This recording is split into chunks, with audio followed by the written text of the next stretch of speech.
Siap, berdoa dimulai.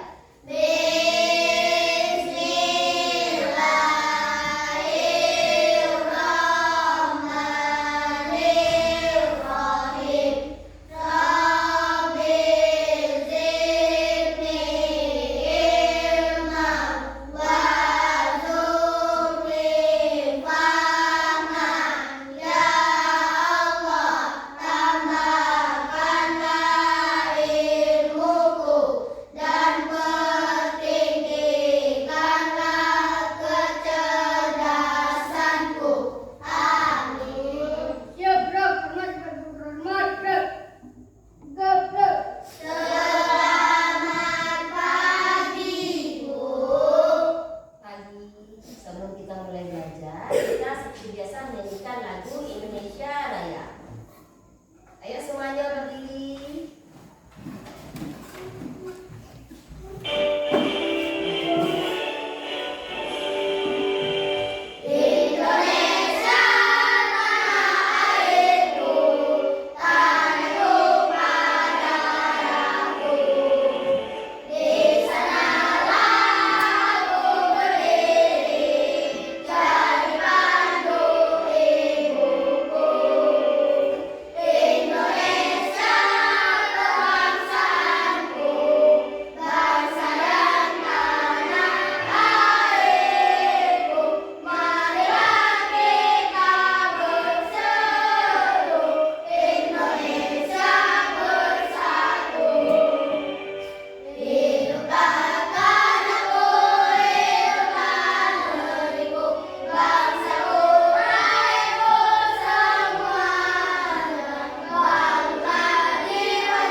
Agio Jenera Pradita, Hadir, Bu.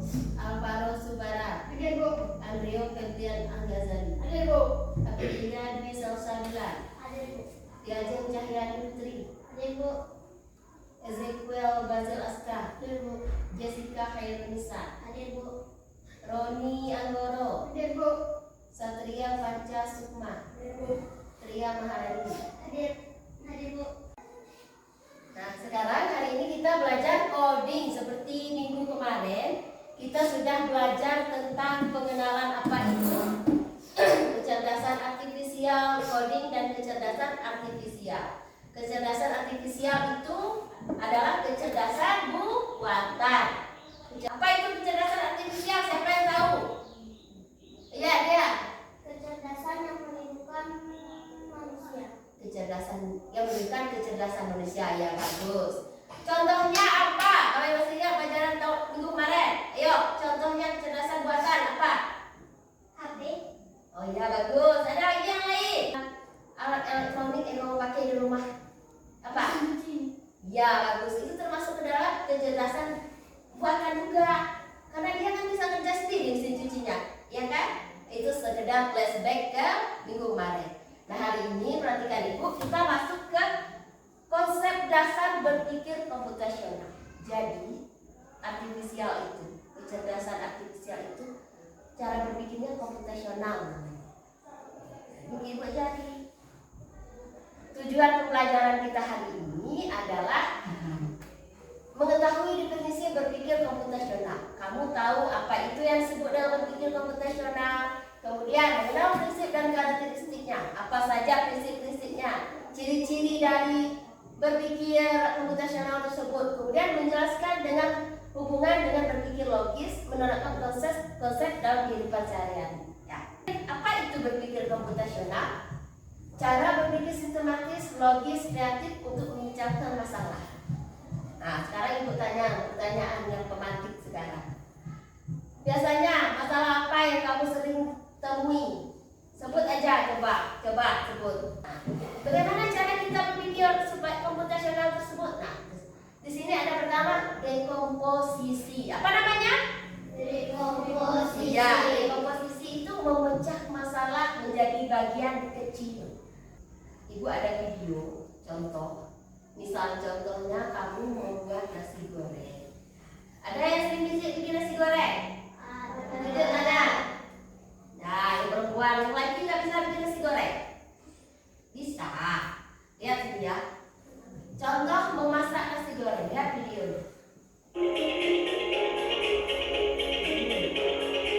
Dekomposisinya seperti apa? Coba lihat. Nah, dekomposisi sini terbagi atas. Nah, terbagi atas ada apa di situ? Alat. Apa lagi? Alat memasaknya. Nah, ada langkah-langkah, ada 4 bagian di sini. Nah, ini yang dimasuk dalam alat-alatnya. Iya, Bunda? Ini baru bahannya. Bahan itu nasi, telur, apa lagi? Ada daun bawang, ada minyak. Ya, bagus. Itu masuk ke dalam bahan. Ya, ini masih dekomposisi. Dekomposisinya. Nah, itu langkahnya. Langkah-langkahnya apa?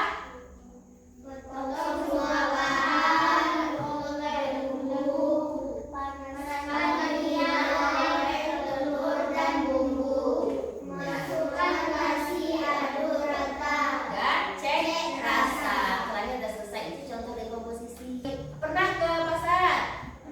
Ada lihat lampu merah. Warnanya apa aja? Nah, merah, kuning, hijau itu nanti lihat. Kalau seandainya lampu merah menyala, habis merah apa lagi nyala?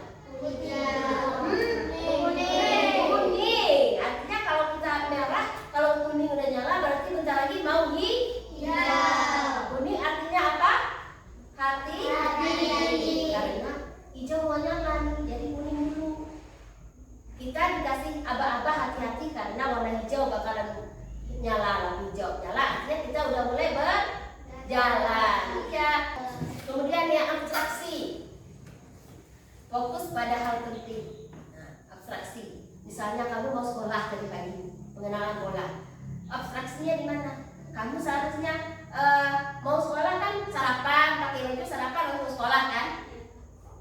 Nah, jangan melakukan kegiatan lain kalau seandainya kamu melakukan bangun tidur, cuci baju, sarapan, baru ke sekolah. Yang abstraksinya yang mana? Yang di situ yang tidak termasuk bagian penting yang mana? Iya, cuci kan? Ada algoritma. Algoritma tadi itu langkah pemecahan secara berurutan. Nah, algoritma itu bisa ke dalam seperti masak nasi goreng itu urutannya harus betul ya. Langkah pertama tadi apa? Langkah pertama dia memasukkan minyak, ya kan?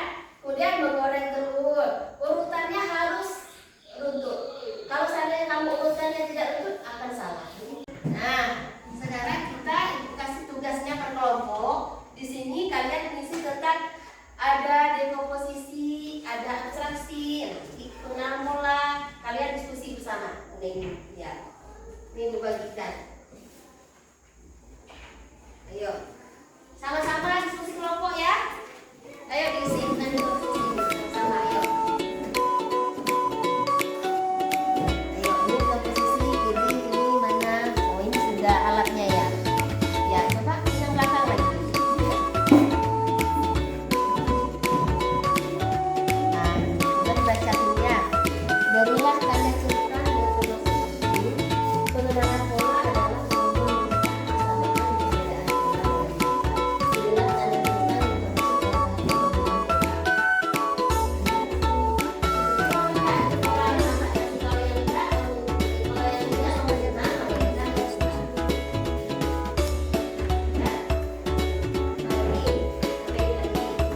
komposisi. Ayo maju. Ayo. Komposisi pada bagian rongga nasi goreng. Ya, yuk. Pertama ada apa? Alat. Alatnya apa? Sebutkan. Jam, sepatu kaos, saus, dan kompor. Ayo kelompok lain didengarkan. Bahannya nasi telur, minyak goreng, sayur. Ya. Minyak bawang Sama ada dengan kelompok lain. Coba tidak dengar. garam, cabai, dan kecap. Ya. Langkah-langkahnya potong semua bahan lembek. Tepuk tangan untuk kelompok satu. Ayo. Waalaikumsalam warahmatullahi wabarakatuh. Nah, untuk kelompok dua, kelompok apa tadi? Kucing. Kelompok kucing maju. Dia menampilkan tentang pengenalan pola dan abstraksi. Langsung dua aja. Soalnya jawabannya kan sedikit. Ayo dibaca. Yang pengenalan pola mengenai memasak nasi goreng. Bisa dibaca ya? Langsung aja sih. Untuk membuat satu porsi nasi goreng diperlukan waktu kurang lebih 10 menit. Benar. Untuk membuat nasi goreng atau kue tiaw harus hampir sama walaupun bahan yang digunakan agak berbeda. Tidak. Fokus pada langkah menghias nasi goreng, abaikan cara kompor menyala. Ya. Nah, lihat sini. Kenapa tidak tadi? Karena Di penjelasan tidak ada cara membuat kue tiaw. iya, karena tidak kita fokusnya ke nasi goreng, polanya bukan pola masak kue lagi ya. Bagus. Tunggu dulu. Kalau baca yang apa lagi abstraksi ya? Coba baca abstraksi yang mana kalimatnya itu. Mencatat bahan pembuatan nasi goreng kemudian membelinya. Nah, memasak jenis nasi goreng lain yang berbeda seperti yang sudah pernah dimasak. Tidak. Memilih bahan utama membuat nasi goreng tanpa perlu tahu bagaimana proses kompor menyala. Benar. Mencatat urutan langkah membuat nasi goreng. Benar. Nah, jadi memasak jenis nasi goreng lain yang berbeda seperti yang sudah pernah dimasak itu kan tidak penting. Itu termasuk tidak fokus kepada nasi goreng kita sekarang, ya kan? Kita sekarang nasi goreng ini bukan nasi goreng yang lain. Sudah paham abstraksi? Ya, bagus. Terima kasih kelompok dua, kelompok kucing. Tepuk tangan dulu. Ayo kelompok singa maju. Ayo dia. Bacakan algoritma memasak atau urutan memasak nasi goreng. Urutan memasak nasi goreng. Nah, urutan memasak nasi goreng. Ayo baca. Dia baca yang keras. Ayo cepat nih. Baca deh. Assalamualaikum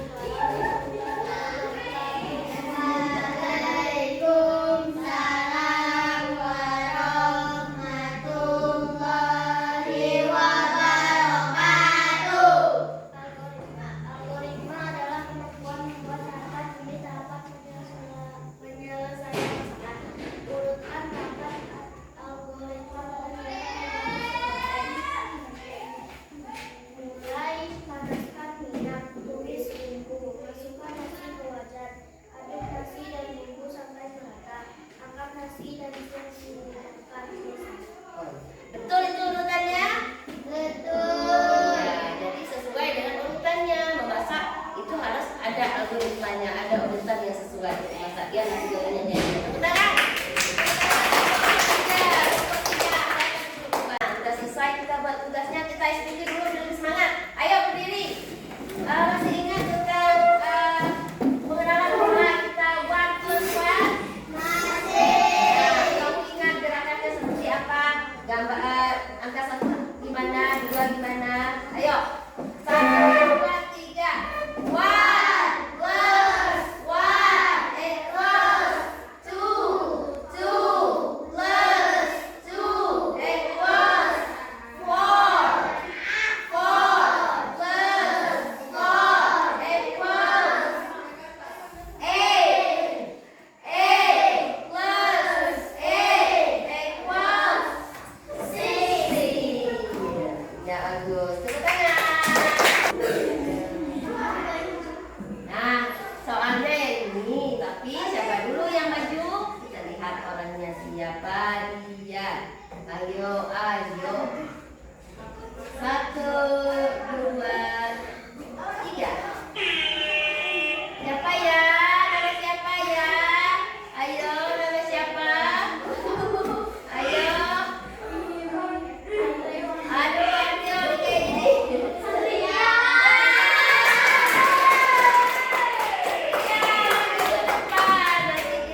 8 ke 6. Ini betul sini. 6 ke 3, 6 ke 3. Ini betul sini.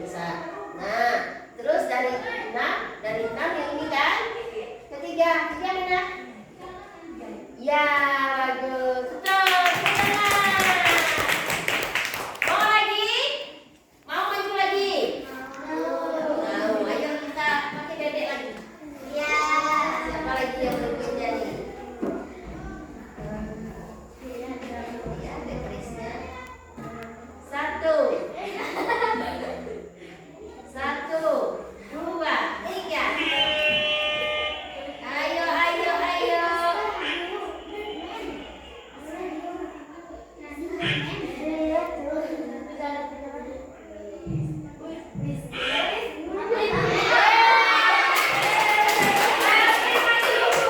Jangan paling April. Gampang ini. April bisa. Ayo April sini. Yang empat. Nomor 4 apa April? Coba. 4 ke 1. 1 warna. Terus dari biru ke coba. Terus dari 1 ke 8.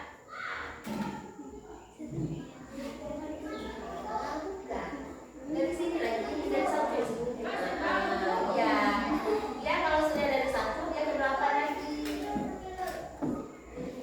Ayo. Ya. Terus dari 8 ke 2. 2 warna merah, ya bagus.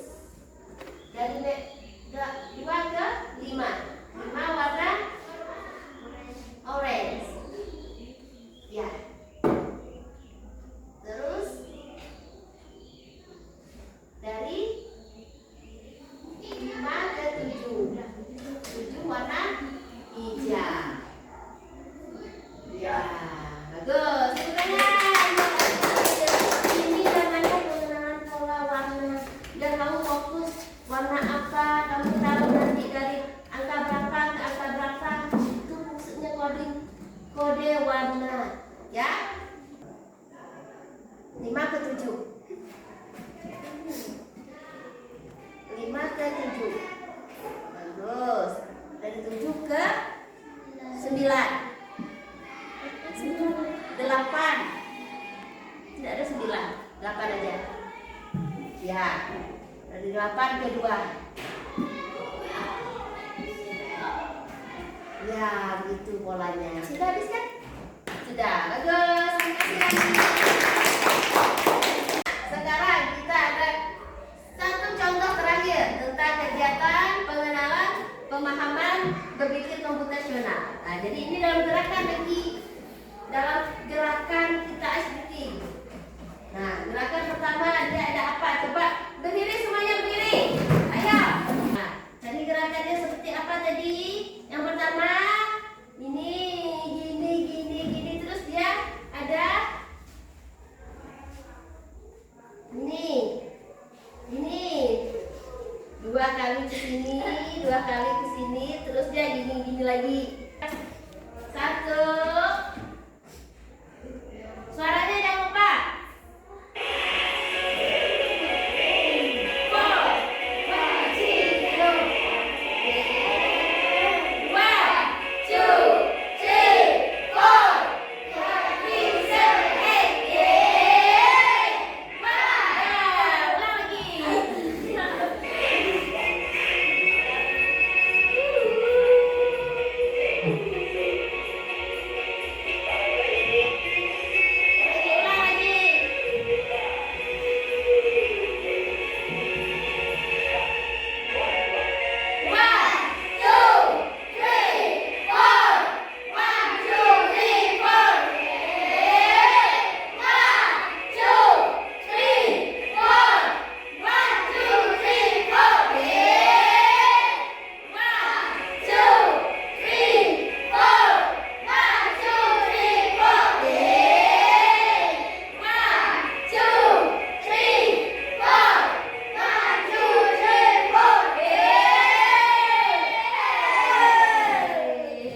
bagus. Capek. Tepuk tangan bagi kita semua. Nah, itu tadi kalau kamu mau gerakannya tadi kan ada gerakan dekomposisi ya. Dekomposisinya apa? Gerakan pertamanya apa? Kamu pilih dulu kan bagian-bagian kecilnya. Kayak gini dulu. Gimana tadi? Ini ya, habis itu gini. Ayo kita masuk dekomposisinya. Gerakan pertamanya ini, kemudian yang ini. Terus ada pengenalan pola. Habis yang dia 1, 2, 3, 4. Balik lagi kan? Berulang polanya ya betul? Nah, itu termasuk pengulangan pola. Betul. Berarti ada pemahaman di situ. Ya, tuh. Dalam gerakan itu bikin ada pemikiran komputasional. Berarti kita harus pakai itu. Kemudian ada abstraksi. Abstraksi itu fokus pada gerakan yang ada. Jangan kita tadi gerakannya ada kayak gini, kamu lain lagi gerakannya gini, itu salah ya. Itu abstraksinya. Kalau algoritmanya itu kalian harus sesuai urutan ya. Jogetnya sesuai urutan apa enggak? Ya kan? Habis ini lagi, baru ini. Ya betul? Iya. Udah paham semua hari ini? Sudah. Alhamdulillah. Jadi sekarang apa yang didapat tadi di komposisi? Sudah tahu penerapannya di kehidupan sehari-hari? Coba, Rani, apa di komposisi? Kalau udah bisa, sebutkan. Baca. Apa? Dekomposisi adalah kemampuan memecah data atau proses atau masalah menjadi bagian yang lebih kecil. Bagus, memecahkan masalah menjadi bagian yang lebih kecil. Yang kedua, baca. Abstraksi apa loh? Abstraksi apa? Abstraksi adalah kemampuan memusatkan perhatian pada informasi yang penting saja. Ya, kita musatkan perhatian pada yang penting-penting. Itu abstraksi. Kemudian ada pengenalan pola. Yang mana apa itu pengenalan pola? Apa pengenalan pola? Ayo, siapa yang bisa baca pengenalan pola apa? Baca. Pengenalan pola adalah kemampuan melihat persamaan atau perbedaan pola dalam data. Iya, kita lihat persamaan dan perbedaannya pola. Pola gerakan, pola memasak tadi ya kan? Polanya seperti apa kita harus paham, harus diteliti. Lanjut lagi Dek, algoritma apa? Coba. Algoritma adalah kemampuan membuat tahapan demi tahapan penyelesaian masalah. Iya, ada tahap-tahapnya ya, ada urutannya. Masalah itu dijelaskan masalah ya. Jadi sudah selesai semua hari ini. Nah, sebelum kita tutup pembelajaran kita hari ini, Ibu kasih tugas buat minggu depan ya. Ini namanya tadi kita sudah belajar kode warna. Sekarang ini kode garis. Kalian lihat kodenya di sebelah, ditiru ke sebelah. Kode garis seperti apa bikin. Minggu depan kumpulkan ya. Kita belajar coding lagi, dikumpulkan. Ya, tugasnya. Nah, sebelum Ibu tutup, ayo kita berdoa dulu sebelum kita selesaikan pelajaran hari ini. Ayo, Ron.